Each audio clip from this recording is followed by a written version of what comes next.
नमस्कार दोस्तों, मैं डॉक्टर संजय मौर्य एक बार फिर आप सभी के सामने उपस्थित हुआ हूँ। एक नई बीमारी, आजकल की बहुत ही कॉमन बीमारी हो चुकी है, जो अक्सर लोगों को हो जा रही है, जिसे बोलते हैं सर्वाइकल यानी गर्दन में दर्द होना। आजकल की जो लाइफ स्टाइल है, एक्सरसाइज ना होना, मोबाइल का ज़्यादा प्रयोग करना, ज़्यादा देर तक कंप्यूटर पे काम करना, ये सब बहुत सारे कारण बन गए हैं आजकल इस सब के दर्द का। तो गर्दन में जो दर्द होता है उसका क्या क्या कारण होता है और उसको हम कैसे ठीक कर सकते हैं, घर पे ठीक हो सकता है, नहीं ठीक हो सकता है, उसको क्या करना चाहिए, शुरुआत कैसे हुई, इसी चीज के बारे में हम आज बात करेंगे। और कैसे हम इसको ठीक कर सकते हैं, थोड़ी सी एक्सरसाइज करके इसको हम मैनेज कर सकते हैं, उसके बारे में भी बताएंगे। तो सबसे पहले बात करते हैं सर्वाइकल के बारे में। तो सर्वाइकल होता कैसे है, नाम कैसे पड़ा? सर्वाइकल माने होता है गर्दन। गर्दन में होने वाला दर्द अक्सर सर्वाइकल कहलाता है।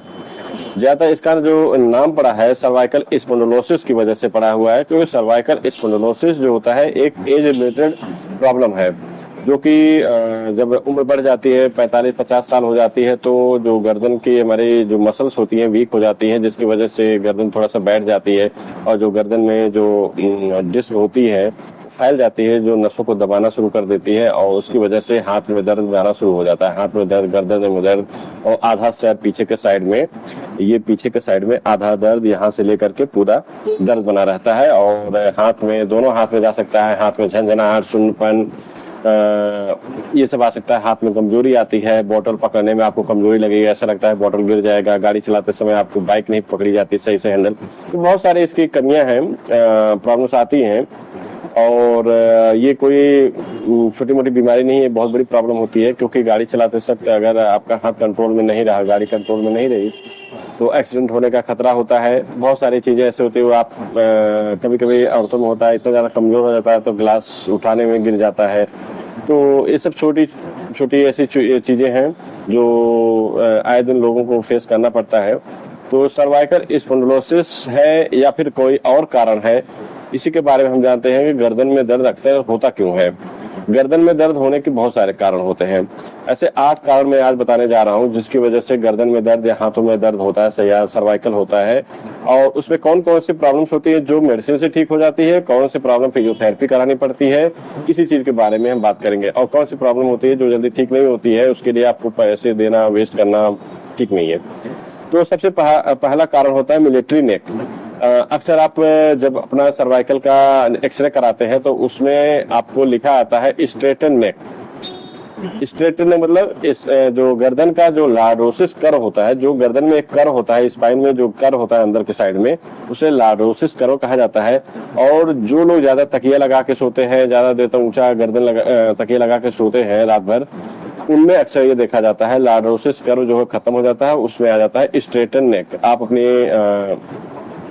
एमआरआई या फिर एक्सरे देखेंगे तो उसमें जरूर आता है स्ट्रेटन नेक, एक वर्ड लिखा होता है। उसका मतलब होता है गर्दन बिल्कुल सीधी हो जाना है। मिलिट्री नेक बोलते हैं या फिर स्ट्रेटन नेक बोलते हैं। और इसकी वजह से भी गर्दन में दर्द होता है और नसों में दबाव पड़ता है, जिसकी वजह से हाथ कमजोर होता है, हाथों में दर्द जाना, झंझनी होना, ये सारी चीजें होती रहती है।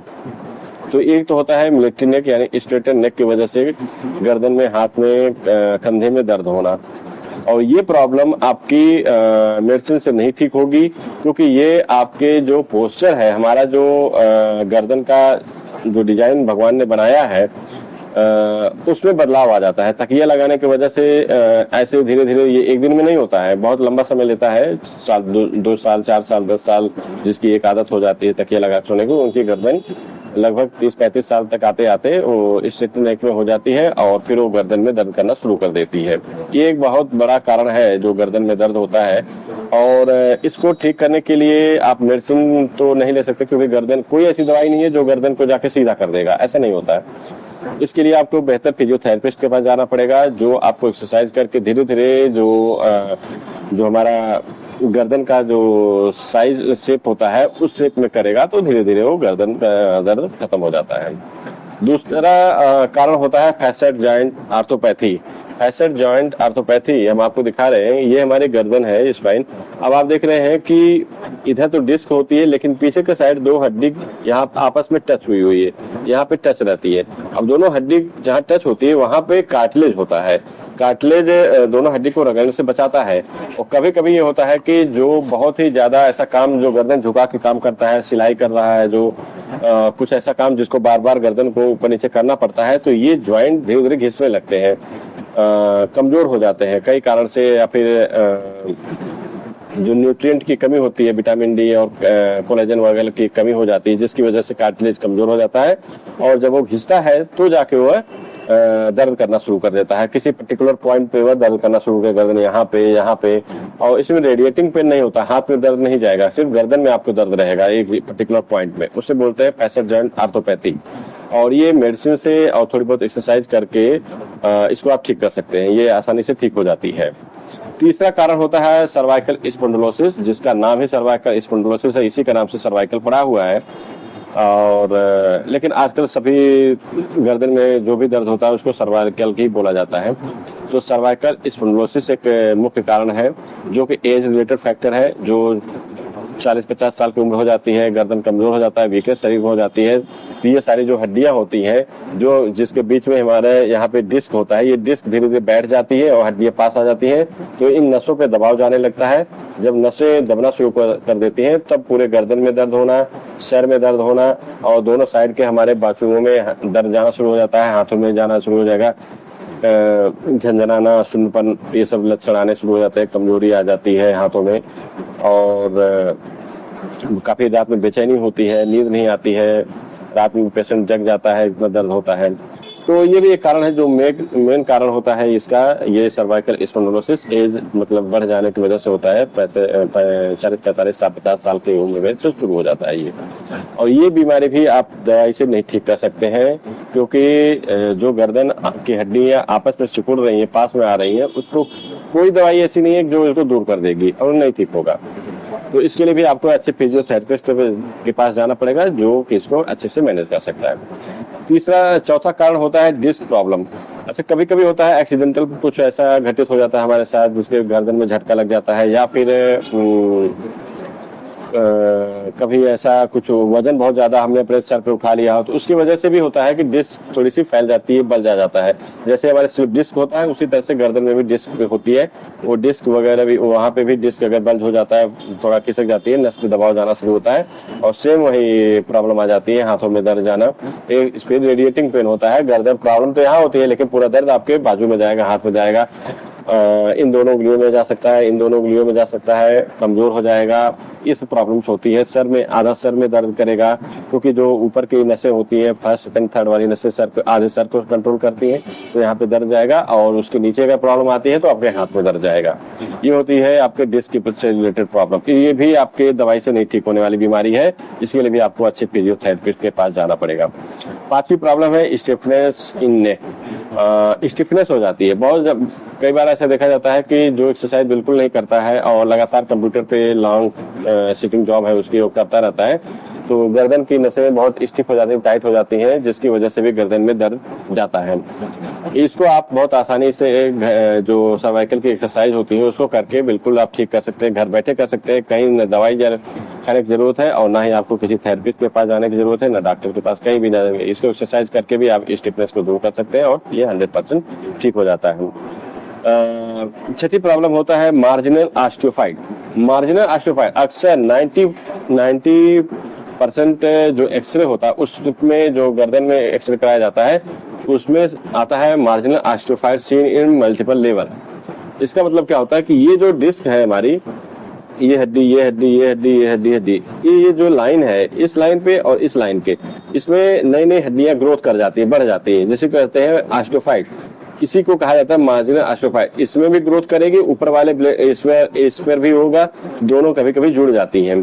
तो यहाँ पे भी होगा, इस पर भी होगा। हर लाइन, जो व्हाइट वाली लाइन दिख रही है, इस पे ऑस्टियोफाइट मतलब नई हड्डी ग्रोथ कर जाती है, तो वो आपस में टच करने लगती है। तो ये, और कभी कभी एकदम नस के पास हो जाती है, तो ये नस को दबा देती है। नस को दबाने के बाद ये भयंकर दर्द होता है, हाथ में दर्द पूरा जाता है, बहुत ही मतलब ये क्रिटिकल कंडीशन होती है, ऑस्टियोफाइट बन जाता है। तो ऑस्टियोफाइट अक्सर आप देखेंगे आपके एक्सरे में होता है तो आप समझ लीजिए कि ये कभी भी दवाई से ठीक होने वाली बीमारी नहीं है, नहीं ठीक होगा। इसके लिए आप अच्छे फिजियोथेरेपिस्ट के पास जाएंगे या फिर कायरोप्रैक्टिक के पास जाएंगे। कायरोप्रैक्टिक करके भी हम इस ऑस्टियोफाइट को हल्की फुल्की रहती है तो टूट जाती है और उसकी मूवमेंट अच्छी हो जाती है, उस पर नसों पर दबाव खत्म हो जाता है, बहुत आसानी से ठीक भी हो सकता है, काफी इसको कंट्रोल कर सकते हैं।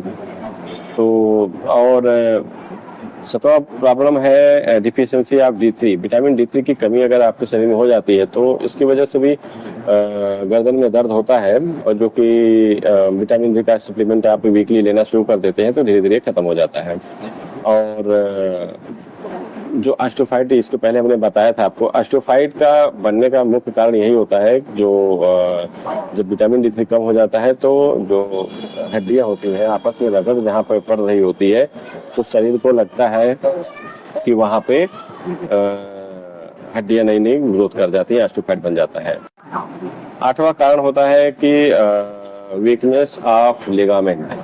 जो हमारी ये स्पाइन होती है, गर्दन की स्पाइन होती है, ये ऐसी नहीं रहती, इसके चारों तरफ लिगामेंट होते हैं, लिगामेंट से अटैचमेंट रहता है, चारों पूरे स्पाइन के चारों तरफ से लिगामेंट होते हैं जो स्पाइन की जितनी हड्डियां होती है उसको एक जगह फिक्स रखती है। कभी कभी होता है तो उस लिगामेंट में इतनी कमजोरी आ जाती है कि हड्डियों को संभाल पाना मुश्किल होता है, और जब हम झुकते हैं, गर्दन हमारी झुकी रहती है, कोई काम करते हैं, क्योंकि हमारा सर का वजन होता है, उस सर के वजन को संभालने के लिए हमारे मांसपेशियों को और लिगामेंट को काम करना पड़ता है कंटिन्यूअसली। तो अगर वो वीक हो जाती है उसकी वजह से भी दर्द होने लगता है। तो ये एक वीकनेस है और इसको आसानी से आप कुछ सप्लीमेंट और दवाई लेकर के इसको दूर कर सकते हैं और बहुत आसानी से ठीक हो जाते हैं। जैसे विटामिन डी लेना पड़ता है, कोलेजन लेना होता है, प्रोटीन लेनी होती है, तो ये सब सप्लीमेंट लेकर के इस दर्द को आप बहुत आसानी से ठीक कर सकते हैं। तो दोस्तों ये सब प्रॉब्लम थी जिसको मैंने अभी आपको बताया। जो सर्वाइकल अक्सर लोगों में होता है, गर्दन में दर्द होता है, तो ये 8-9 कारण ऐसे हैं जिसकी वजह से सब दर्द होता है। अगर अपने एक्सरे कराया है तो अपने एक्सरे में जरूर चेक करें कि मार्जिन ऑस्टियोफाइट है या फिर डिस्क की प्रॉब्लम है, क्या प्रॉब्लम आती है उसको एक बार जरूर चेक करें और इस देखें कि कौन सा प्रॉब्लम है आपके पास। अगर ये 8 में से कोई कौन सी प्रॉब्लम है और किसको आप दवा से या फिर एक्सरसाइज से खत्म कर सकते हैं, और कौन सी प्रॉब्लम है जो फिजियोथेरेपी से सही होती है। अगर आपको प्रॉब्लम समझ में आ जाती है तो आप अपना इलाज बहुत अच्छे से करा सकते हैं, फिजियोथेरेपी के द्वारा भी ठीक कर सकते हैं या फिर उसको मेडिसिन से ठीक कर सकते हैं। सर्वाइकल आजकल बहुत कॉमन बीमारी हो चुकी है। 80% 90% दर्द इन्हीं सब कारणों से होता है। बहुत ही कम सर्वाइकल स्पॉन्डिलोसिस बहुत ही कम लोगों में होता है, जो एज रिलेटेड होता है वो बहुत कम ही है, लेकिन 90% जो हमारे पास पेशेंट आते हैं वो यही 6-7 कारणों के वजह से आते हैं। तो अगर इनमें से कोई भी कारण है आपके पास तो आप उसको अच्छे से समझें और उसी के अनुसार उसका इलाज करें, अगर मेडिसिन से या फिर उसको फिजियोथेरेपी के द्वारा। दोस्तों अगर ये वीडियो आपको पसंद आई हो तो हमारे चैनल को सब्सक्राइब करें और वीडियो को लाइक करें और ऐसे लोगों के पास अवश्य शेयर कर दें जिनको इस तरह की प्रॉब्लम्स है, आपके फ्रेंड सर्कल में, रिलेटिव में, जिसके भी गर्दन में दर्द हो रहा हो या हाथ में दर्द जा रहा हो, झंझनाहट सुन्नपन हो रहा है, इस वीडियो को जरूर उनको शेयर करें और बताएं कि क्या क्या प्रॉब्लम है उनको, कैसे इसको ठीक कर सकते हैं। और अगर आप नोएडा NCR में रहते हैं तो आप हमारे क्लिनिक विजिट कर सकते हैं, गाजियाबाद में है। अगर वीडियो पसंद आए हो तो जरूर सब्सक्राइब करें। अगले वीडियो में हम आपको बहुत सारी एक्सरसाइज बताएंगे गर्दन के लिए। अगर सर्वाइकल है आपको तो कौन कौन सी एक्सरसाइज करके आप इसको आसानी से ठीक कर सकते हैं, उसके लिए आपको चैनल को सब्सक्राइब करना जरूरी है। नमस्कार।